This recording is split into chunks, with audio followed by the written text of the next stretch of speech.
Joining us now, Fox News contributor and Johns Hopkins University professor, Dr. Marty Makary. Doctor, good to see you. This is what good to see you. Bugs me. I'll use that word. It bugs me that we've had doctors like you and others who've talked about, yeah, there are side effects to taking this vaccine, but we're 3 years on, and finally now the New York Times wants to take a look and go, are there people who are actually injured from the vaccine, and is the government responding to those injuries? What do you make of this? Yeah, look, a lot of people were surprised that the New York Times itself was open to the idea that there may be a bit of a sort of a giant population of Americans who have a vaccine-related complication.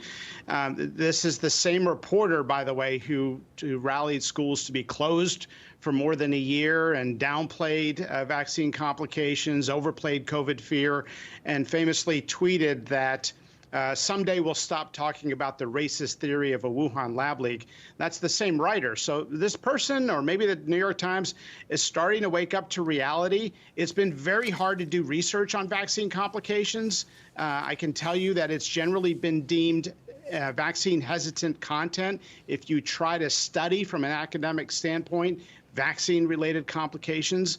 But we've got a number of papers that say it's out there. It's high. The incidence is 1 in 800 people who got a vaccine.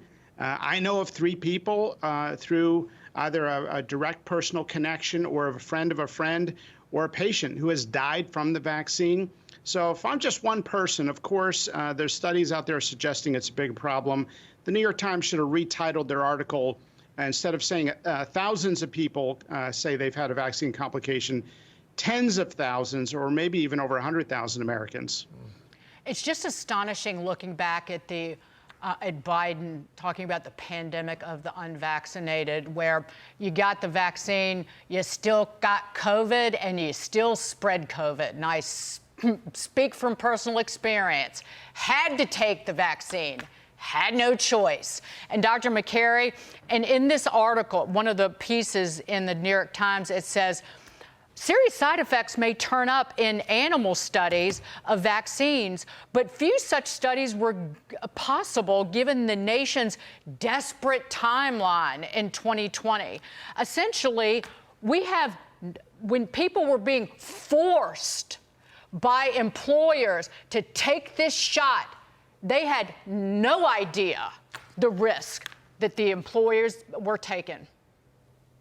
Well, for about 2.5 years after the vaccines were developed, the so-called state of emergency became the eternal excuse to bypass the normal scientific process. And we lost our objectivity. It became very tribal. And those of us who are doing research studies, my team did one of the largest studies on natural immunity here at Johns Hopkins. There was no research funding from the NIH for any of these topics. And do you think pharma was going to fund a study on vaccine-related complications? Heck, we just got a study a few weeks ago in the New England Journal of Medicine showing that Paxlovid essentially doesn't work in people under 65. And that study ended nearly 2 years ago. Why did we just get the publication a few weeks ago? So it's amazing. Time magazine just published the list of top 100 people in healthcare. And guess what? It's basically the honor roll of people who call up for lockdowns, denied natural immunity.